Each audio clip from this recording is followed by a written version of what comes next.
Hello student, প্রত্যেক দিনের মতন আজকে আমরা একটা নতুন ম্যাথের শর্ট ট্রিক্স নিয়ে চলে এসেছি, যেগুলো সাধারণত সরকারি চাকরি পরীক্ষায় পড়ে থাকে। চলো দেখে নেওয়া যাক কিভাবে করা যায়।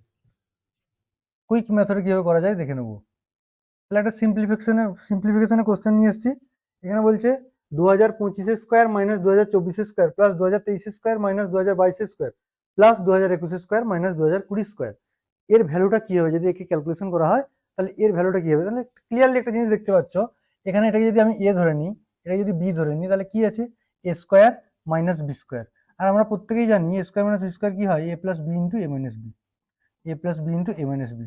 যখনই আমি এখানে এ মাইনাস বি করবো, যখন এখানে এ মাইনাস বি করবো, তখন কি পাচ্ছি? 2000, এটা কি হবে? 2025 মাইনাস 2024।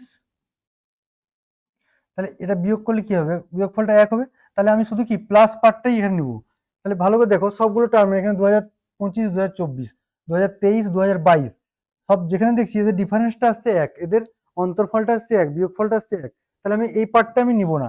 হ্যাঁ, একের সঙ্গে যে কোনো সংখ্যা গুণ করলে একই সংখ্যাটাই পাই, তাই আমি এই পার্টটা নিচ্ছি না। তাহলে আমি শুধু প্লাস পার্টটা নেবো। যদি প্লাস পার্টটা নিয়ে জিনিসটা কি দাঁড়াবে? তাহলে আমার অঙ্কটা কি দাঁড়াচ্ছে?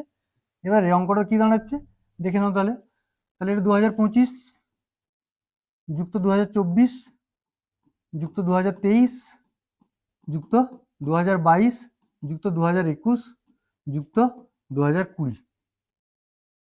এবারে এখানে অপশনগুলো খেয়াল করো, সব ইউনিট ডিজিটগুলো দেখো, 4 আছে, 5 আছে, 6 আছে, 0, এখানে 0 আছে। তাহলে আমি শুধু যদি ইউনিট ডিজিট নিয়ে ক্যালকুলেশন করি, তাহলে 1 + 2 3, 3 + 3 6, 6 + 4 10, 10 + 5 15। তাহলে 15 কি হয়? ইউনিট ডিজিট 5 হয়। তাহলে 5 যা শেষে থাকবে সেটাই আমার অ্যান্সার। ক্লিয়ার?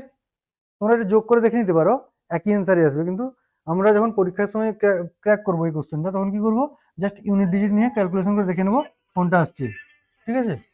তাহলে আমার এটা কমপ্লিট হয়ে গেল। যদি ভিডিওটা ভালো লেগে থাকে তাহলে লাইক, সাবস্ক্রাইব অ্যান্ড শেয়ার করে দাও। অ্যান্ড পরবর্তী ভিডিওতে আবার নতুন কিছু নিয়ে তোমাদের কাছে আবার উপস্থিত হবো।